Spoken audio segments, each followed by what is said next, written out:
First of all, I have to apologize. Oh, first of all, Mark Megsheimer did my NFT, so thank you to him to come through. And if you're in that contest, I heard about the prizes. They're pretty good. So to enter it, it's a great way to learn about NFTs. I did not realize when I came in here into the CEX that I was going to be the murderous speaker. So for those of you yesterday who caught that I was interviewing a serial murder podcaster, and then the title of my session is Killer Newsletter Editorial Tips, I don't really live in that much of a murderous world, but evidently I do for these few days to come through. So what we're going to do over the next time, get through that, is we're going to talk about newsletters from an editorial, operations, success, and get into all that. So I work with a number of clients. The Tilt is one of my clients, and that Tilt is just past its second birthday. From that, for those of you who are familiar, it comes out Tuesdays and Fridays. I think you all signed up for this. You're now subscribed, or you may have unsubscribed. We'll look at the numbers to come through. But I also do newsletters for other clients for other purposes and things like that. So this comes from what I've seen, what works, what doesn't, what we kind of forget about. And then at the end, as we progress along, I want to hear what your questions are. If you have a newsletter and say, here, I'm stuck with this, or what should I be doing? I've left time at the end for that. I've also left time so that you can just breathe, because I realize if you've attended every session today, I'm the 7th speaker. That's a lot of information to have in your brains to come through. So we're going to talk format, and it may not be what you think it is. We're going to talk content, because I can't do anything without talking with content and feedback from that. So that's where we're headed. So when I talk about format, there are a lot of different newsletters out there, and they look a lot of different ways. It could be text-based and with no images. You might have a singular image. From that, you might be advanced in editing and embedding videos. There's a lot of ways it can take. It may be short, it may be long. That's not, when I talk about format, that's not really what I'm talking about today and what's the most important. You are in a content business. You are creating your newsletter for a business purpose for that. Now, obviously, it has to attract an audience, and you want your audience to read it. So when I talk about format, there's kind of 3 broad categories. And that's how, but it's your metric. How are you going to measure your success? That will inform what your newsletter format should be from that. So the first one is your newsletter is designed to promote content. In that case, it's the open rate. You want people to open it. So perhaps you want them to go to your website to read more articles. Perhaps it's a news digest and you want them to click on other things to do that and to go to a different website. So for you, you're most interested in what that open rate is. You don't care that much about the click-through rate from that. You want the click-through rate, jumping ahead. The open rate, obviously they have to open it to get to the click. But what you're really looking at is that click-through rate. That's the metric that's going to tell you how well your content is resonating from it. And if you try to look at, actually, in email metrics, right, you're limited. It's not as bad as Google Analytics, whether it's GA4 or even the other. You can get a lot of information. With your newsletter, you can get great information, but it's also not across the board from that. So the next one is you want to provide content. I refer to those as self-contained newsletters to come through. So I, as a reader, don't have to click on anything, and I understand everything that you wanted to say from that. For those of you who remember newspapers, think of it as you subscribe to the newspaper, it gets delivered to your front door. What the open rate tells you is, did somebody pick it up? So they've already subscribed, but did they care enough to pick it up off the front porch? Just like newspapers, you don't have to go elsewhere for more information. It's all contained in those pages from that. So self-contained, where your main purpose is to provide the content. The last one is a combination, and some of you may be in that hybrid approach. I recommend, even if you're doing a hybrid approach, what's your most important goal? What's the most important goal, and then what's your secondary goal? So is it to promote the content or provide the content? Then that'll tell you whether your open or your click-through rate is most important to come through from that. I have 3, and I know it's kind of hard to see, so I'm going to walk through to go. So promoting content, anybody, I'm guessing there are probably a few that subscribe to Josh Spector's For the Interested from that. So this is an example. He has different formats depending on the day. This is the daily graph. And so it's what successful artists have in common. That's the link. It's a piece of zeitgeist, a piece of the timeless, and a piece of the personal. So there's a little bit of a message in there, but it's the click that you're going to see. Were people moved by this? Did they want to do something? One of my clients is the Content Marketing Institute. They send out a daily email, a daily newsletter. They have an excerpt of the article. They publish a new article every day. There's an excerpt of that article. So their whole goal is to get you to click to read the full article from that. It's a teaser to do that. So that's, again, you need people to open it, and that's what you're looking at as the measure. The click-through rate is the measure of success. They've opened it, and now they have to click. Enjoy basketball. We recently profiled this content entrepreneur in the Tilt. The headline for this one that I pulled, because I am from Cleveland, is the Knicks win the series 4-1 after a 105-95 victory over the Cavs. In Cleveland, you just get used to that kind of news. So, but he, every day after the NBA games, he writes his newsletter. And it's a very interesting newsletter, even if you're not a basketball person. He has all sorts of different things. But he gives a synopsis of each game. So more than just who won and who lost and what the score was. And I'm going to read because I love good writing. If you crumple up paper and toss it at a trash bin, we guarantee Mitchell Robinson or Josh Hart will get the rebound. I love that, right? And I don't care from that. That's not. So, but he gives the context. I don't have to go anywhere else to understand that those two basketball players routed the game with rebounds, right? It gives me context in understanding the score. Because as we all know, whatever it is, the score doesn't tell the whole story, right? You could come back up at the end. It could be a huge gap. The score doesn't tell the whole story. That's what this newsletter does, is give better in telling the story. And as you're doing your newsletters, what is that context you can provide? Can somebody else write a newsletter and give that score and give the basics of the game? Sure. Can somebody else write the sentence if you crumple up paper and toss it at a trash bin? Not right now. Maybe the AI will get there. But that's where he's coming in, and his fans and audience who enjoy basketball, right? It's very simple from that. That's a self-contained newsletter. The one on the right is the Tilt, and I'm going to tell you a little bit of story of what works and what doesn't from the Tilt. So we started as a self-contained newsletter. We are still mostly a self-contained newsletter. But as the Tilt grew and as business interest grew, we were looking at the click-through rate. And we were like, oh, we want more clicks. And my argument was, but it's a self-contained newsletter to do that. So how do we do that, and how do we change it? So we started, we did kind of a table of contents. Here, click if you want to read the full story from that. And that's the example I have up there before you started it. So if people just really wanted to go to the rest of it, they could. We started, that didn't work, didn't change anything. We did today's click, and we found an interesting story that we weren't able to capture in a different way in the rest of the text, or it didn't quite fit. Put it right at the top of the newsletter. Didn't change anything.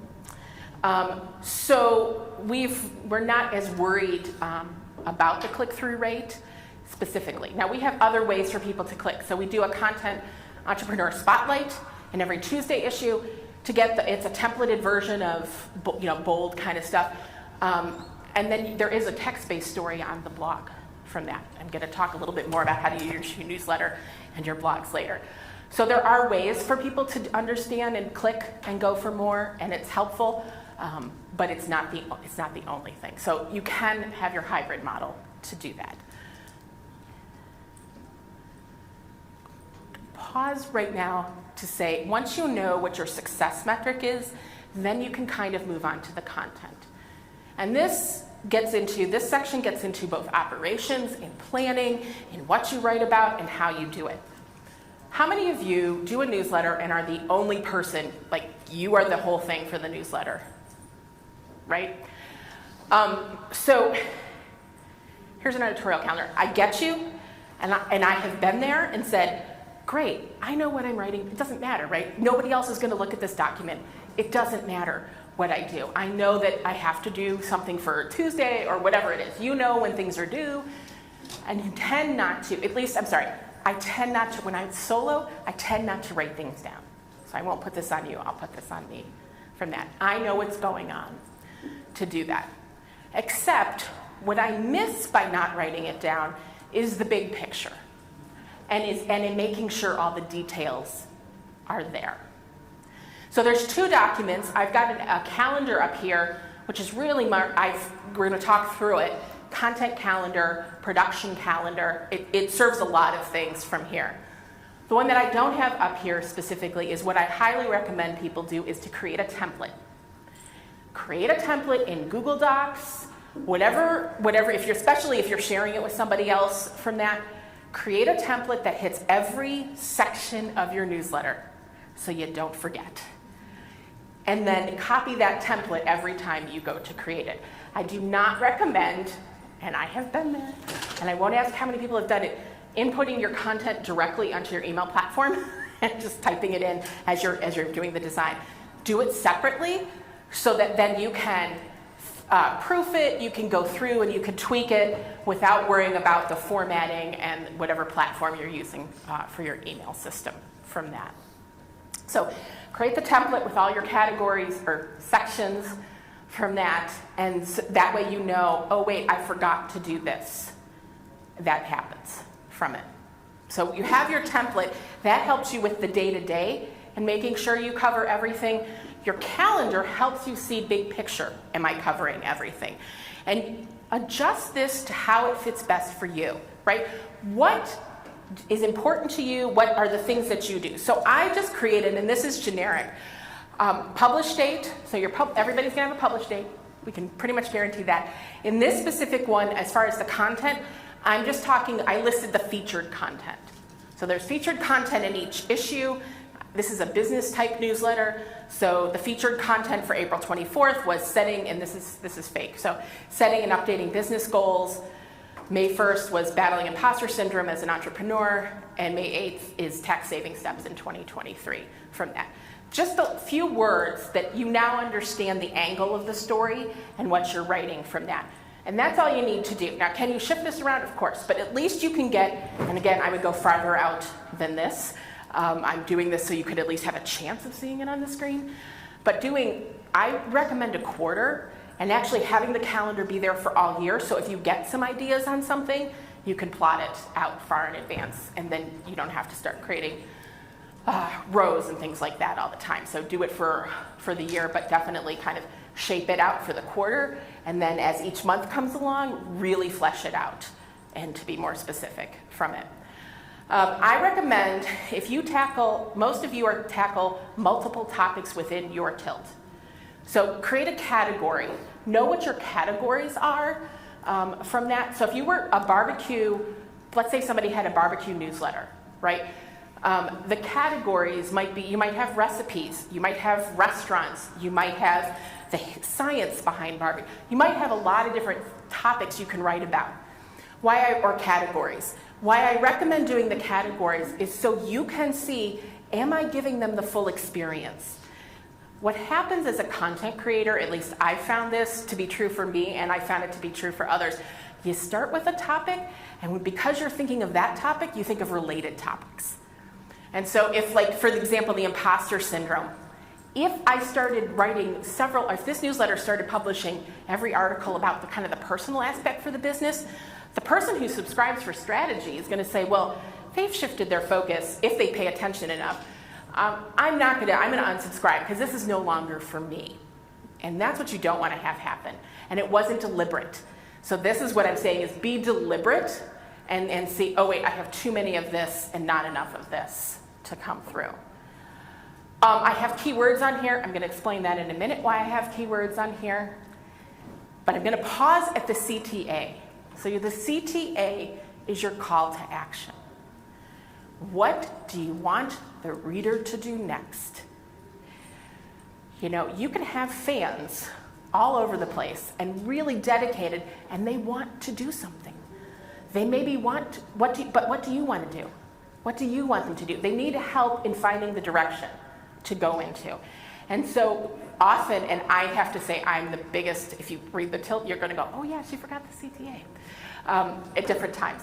I will forget it. And so that's why I'm tracking it of what's our purpose. It can be as simple as click to read the full article. It doesn't have to be a monumental, and I think sometimes when we think of calls to action, we think of sales and huge deals that it has to be really a big conversion point, right? That they're going to convert, they're going to sign up for a ebook or something like that. It can be that. It can be sign up for a course. It can be click on a sponsor ad. You know in your newsletter what you want your reader to do. So help them and include that. Include that with each item. For social shares, you know, often people will put the social shares of each platform there. It's as simple as saying, hey, if you like this article, please share it. So yes, I know what those social shares buttons are below each article, but if you invite me to share it, I may, oh, okay, they're interested in that. It's not just wallpaper, because a lot of things that you get in a newsletter, right, becomes just wallpaper, and people don't even pay attention to it. But if you ask somebody to do something, and that could be the call to action, is to share on social from that. But you have to think about what your call to action is within your newsletter, and you may have multiple ones, depending on your piece of content, to do that. Next, we get to our subject line. Now, this is the most important, and it's probably the thing most creators do last. No matter, and you've been to all the sessions, you write something great, if it can't get found, it doesn't matter. You can write the best newsletter, but if you have a crappy subject line, no one's going to open it. Unless it's so crappy, it's so bad it's good, then they will. But your subject line, and what I say is spend a good amount of your time. They had the examples of how much time I think it was Lexi, of how much time she was spending on her business. Think of your content creation time. Think of this as content distribution time, and spend time on it. There's testing sites you can do and play around with your subject lines to figure it out. But take the time to do that. Don't just save it for the end and be like, oh, wait, what can I do for the subject line?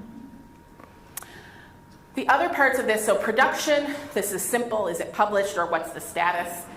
Again, if you are working with multiple people, if you have an outside proofreader, or you contract for proofreading or for editing, or somebody else has to review it and approve it, that's the kind of thing that you want to make sure to know where it is in the process. So again, as specific as you want to make it. What doesn't seem like part of the calendar, but what I highly recommend is putting your metrics on your calendar. Because you've already done the work of putting all this stuff here, so you might as well know how it did in the same place without having to look at other things. So open rate, again, this is a nice click-through rate of 1.02%. I was realistic with this fake newsletter to come through. I recommend doing this about a week after your newsletter goes out. You may look at the numbers earlier, and that's great, and that's perfectly fine. But what we find is people will open it again, or people who haven't opened it may wait till the weekend to open it from that. And so you don't have the best picture. After about a week, even if you're a monthly newsletter, the traffic, it just doesn't. The numbers in general don't go down.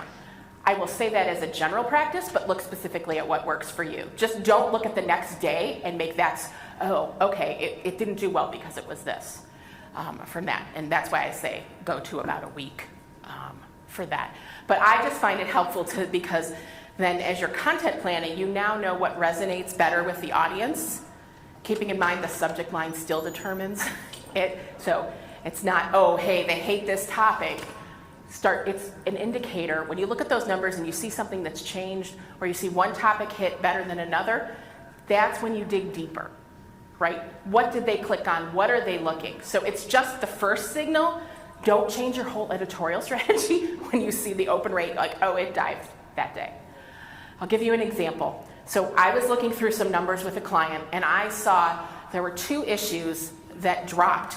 So normally it's a 30+% open rate, and it was like 19 and I think 11. And I thought, I'm looking at the topics, I'm looking at the subject line, And I'm baffled because it didn't change that much. There wasn't, and I thought one was actually a topic more people would have opened up. There's this little thing called a pixel that's put into your newsletter that relates to where the open rate is. If the pixel is at the bottom and your newsletter is long, Google truncates it. So if you've ever had Gmail and it says click for the rest of the message, if the pixel for the open rate is at the bottom and it's a truncated message and they don't click to go see the rest of it, but they've opened the first part of it, it doesn't track it as an open rate. So the open rate dropped because the pixel was at the bottom. It normally moved up. It was forgotten a couple times to be moved up into the coding of the newsletter. And so that's why the numbers dropped. But you could imagine if I changed the editorial plan based on those two numbers that had just dived from that without going further to do that. And it was the operations person who knew and could tell me that. It was an easy question, and it saved a lot of reconfiguring everything to come through. So I talked about keywords. I have keywords up there.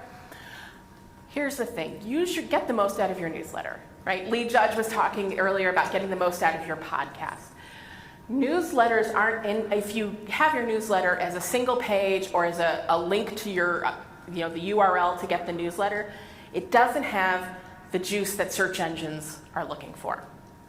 So turn your content into a blog content, some kind of page. So if you have a feature article in your newsletter, just turn it into a blog post. You don't need to do anything else. I mean, you need to pick the keywords and to do all that part, but you don't need to rewrite anything from that to do that. You also now have something for other people to link to.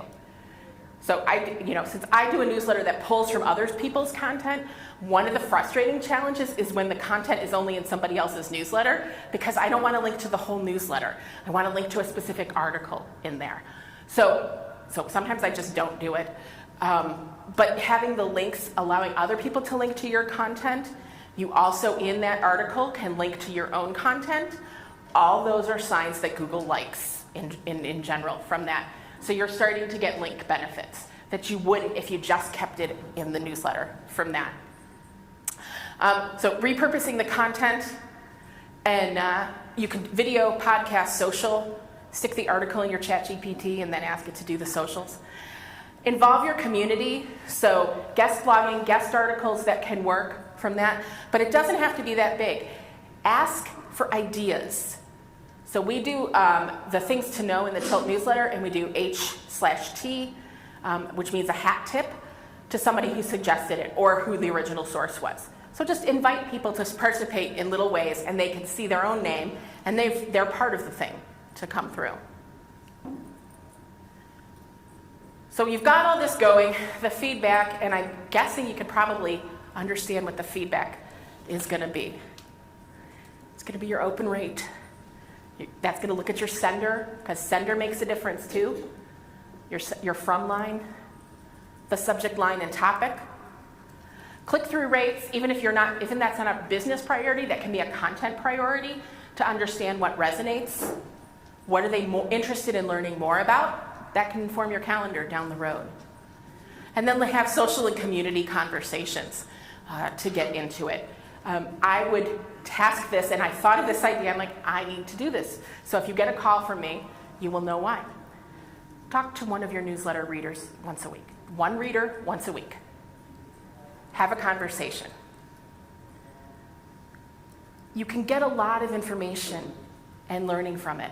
And has anybody ever been contacted by a newsletter to say, hey, we want your feedback? And I'm not talking a general reader survey. I'm saying like you got a phone call, right? What difference would that make? Because nobody else is doing it. And it's research, right? So it looks good and it's research, win-win. Have conversations in the community. You could put together reader advisory boards. You can do a number of things to get your readers involved. Pose a question if you have a digital online community to come through. This is looking specifically at the data. It is too small. I will go through it of 2 newsletters from the Tilt. And this is where one of a good open rate of 38.1% and one that had a lesser And this is when I do mean lesser, it's like 31.4. It's not wildly different to come through. But the open rates, we can look at the click-through rates are higher. This does A/B testing. Interestingly, because our first priority is open rate, the A/B testing takes what gets opened more, not what gets clicked more. So in this first one, the click rate was 4.2 and the one that didn't get selected, the B test, and 4.0, but the open rate was higher. Below, and you can't see, we use ConvertKit, are the links that get clicked, and you can see how many people click those links. The numbers don't matter as much.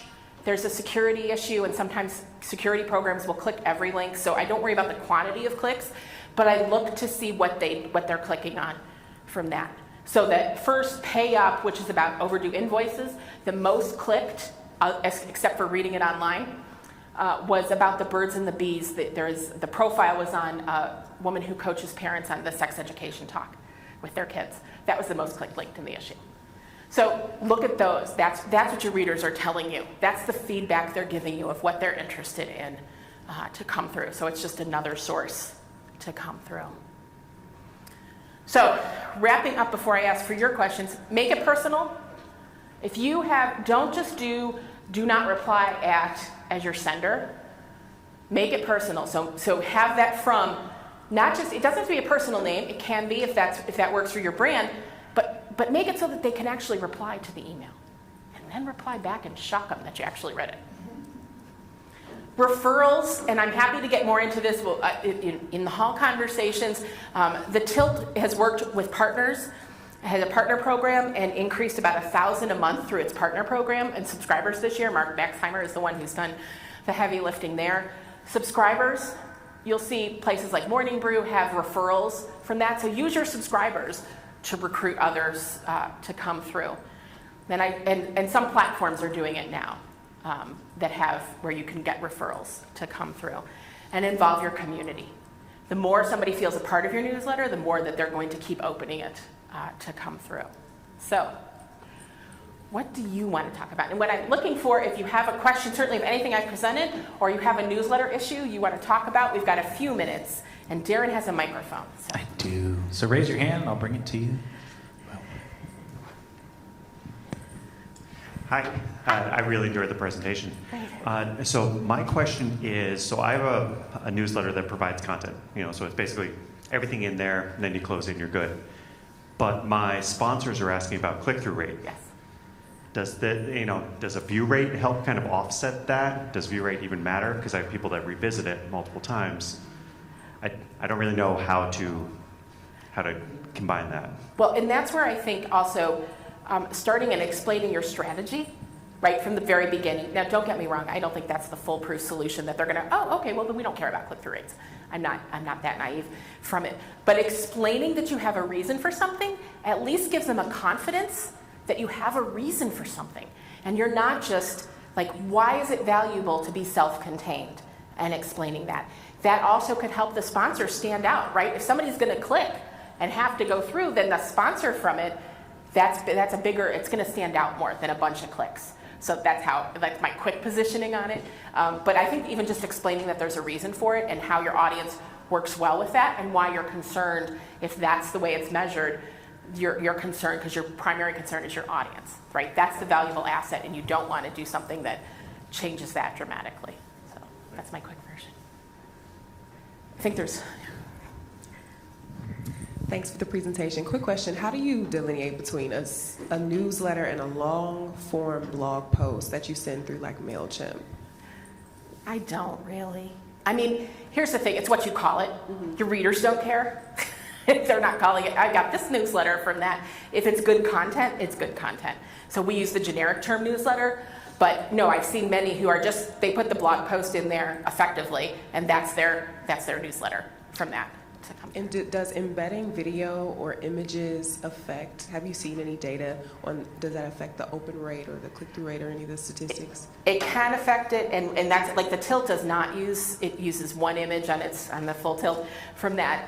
It can, and it also trips up security from that of when they're going through. So we choose not to. Again, if you're going to, look at your numbers, react, and that one you can react fairly quickly too. You don't even have to wait a week. This is not maybe part of your presentation, but say you have a newsletter, but now you want to have subscribers that pay money for it. Give me a few tips as to how to increase the value of the subscriber paid for versus the free. Yeah, it's a good question because we do want to monetize from that. So it's smart to be thinking about that. What can you give in the paid newsletter that they aren't getting in the primary newsletter?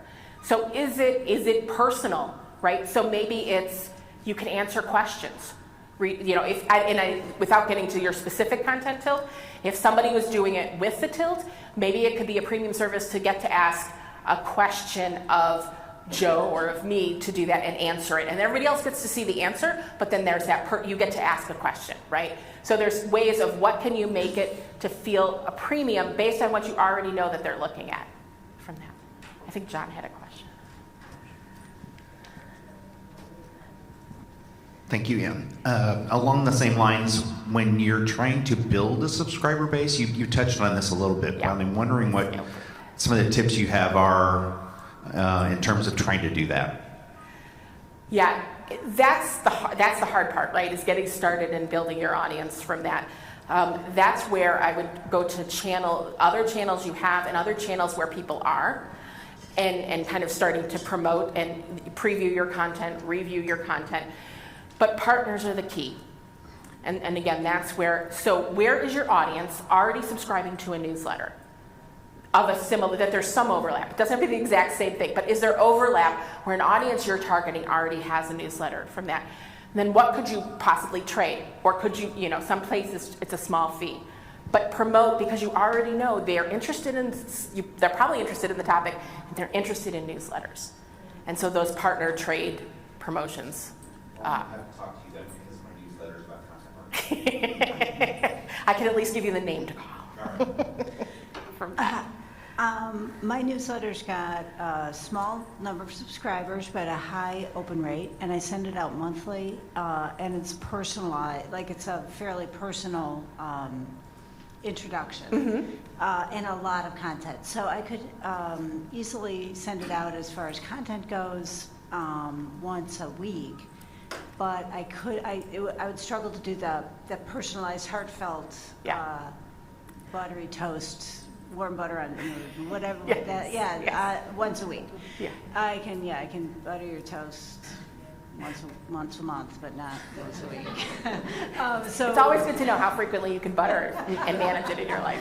So what do you suggest that I go weekly, or what do you what are your thoughts? So is there anything, actually I'm going to have a follow-up to you. Yeah. Is there any part of the content that isn't personal, that isn't that heavy lift? Yeah. So I could easily split, like, Yeah. so I have an intro, which is Yeah. the butter toast, and then I have, here's the 4 videos we put out this month. And so I could easily each week send, this is a video this week, but hard to do the, Yeah, so what if it's a recap? There are 2 different types of newsletters. It's still going to the same audience, but recap. We actually have changed that at the Tilt. Tuesdays now have kind of the full version, and Fridays is the Friday 5. And we changed that thinking people anyways, it didn't change the numbers, so I'm not the best on it. If the numbers were consistent. But take what you have so that then they look forward to the personal story and explain that to your audience. Okay. When you do it, when you guys make changes, tell your audience why. You're not going to catch everybody. You may need to explain it a couple times, but again, there's a reason for it and they understand. It's not just something that changed. And they're like, where's the note? The note's going to be in the next issue or whatever it is from that to come through. I love that we're all going to walk away from this conference knowing what buttering your toast means. And no one else in the world will know. We have our own language. Yes, we have our own. Hi, I'm Heidi Cohen of the Actionable Marketing Guide. I have 2 questions. Okay. And 1 comment. One is to the woman back there who's a monthly letter. I try fortnightly, which is what Ann Hanley does. Mm-hmm. Okay. 2 is a lot of people like Content Marketing Institute, Social Media Examiner, have gone from push notifications for their articles to making it say that they have a newsletter. So they pull a paragraph, they do some other stuff, it looks more like an article. Yeah, I have to disagree because the Content Marketing Institute has always done that because I've been working for them the whole time. So I have to disagree on that point. RSS feeds are there too, but that excerpt for the newsletter, yeah, because I'm the one that actually does the writing. So, yeah. Well, I'd say it looks different because it actually has Kim's picture on it and it has It's other stuff. been presented differently, yes, yes. That's a big difference to Yeah. respondent. Right, because you Yeah, thought it was something I know different. what I'm looking at. You thought it was something different overall, and it was one part of it was different from that to come in. So it's interesting, yeah. Oh, sorry, if there's one question in the back, we want to make sure, and I'm I'll come happy back to to talk you. in the hall afterwards. So this is a little more tactical. You said there's some tools you use for subject line testing. I'd love to know some of your insights, and do you ever repeat subject lines that have worked well for you? Not intentionally. We have gone through like longer subject lines, short subject lines. It's funny, specifically to the Tilt. The Tilt audience is consistent, which is lovely, except it's not for editorial of changing things. So no, and I probably wouldn't do it unless it was some banner thing that deserved repeating. I probably would avoid it, even though your audience isn't sitting there remembering, oh, they had that subject line 6 months ago or a year ago from it. So I wouldn't be overly stressed if that had happened, but I think that you're gonna see it diminish from that. If it's memorable, some might actually remember from that. So I think we are. Got time for one other question. Bernie. Great presentation, Ann. Comment on send days and time. We've seen brands like Demand Base send Friday, 5 p.m. Christopher Penn sends, I think, Sunday evenings. Thoughts on that? Yeah, it's a good question. I don't think there's a best practice. And you will see email platforms that will tell you, like, here, click here, and we'll send it at the best time for your audience. That can be helpful, but I would look at the numbers closely. So is your audience, and like I think Jay mentioned this, right? That his tequila emails, he doesn't send on Fridays because they're out drinking tequila. Think about when your audience is most likely to read it. You can look at your opens at different times. You can start scrolling through that data if you're concerned from that. And experiment to some degree, right? If you've got a good numbers, you might not want to experiment. If you're trying to boost your numbers, I know we're all trying to boost our numbers, but if there's a significant thing, maybe take a segment of your newsletter audience and see, hey, if we send this at noon instead of 7 a.m. or on this day versus that day, what does it do from that to come through? So that would be my advice for that. Amazing. Everybody give it up for Ann Gynn. What a neat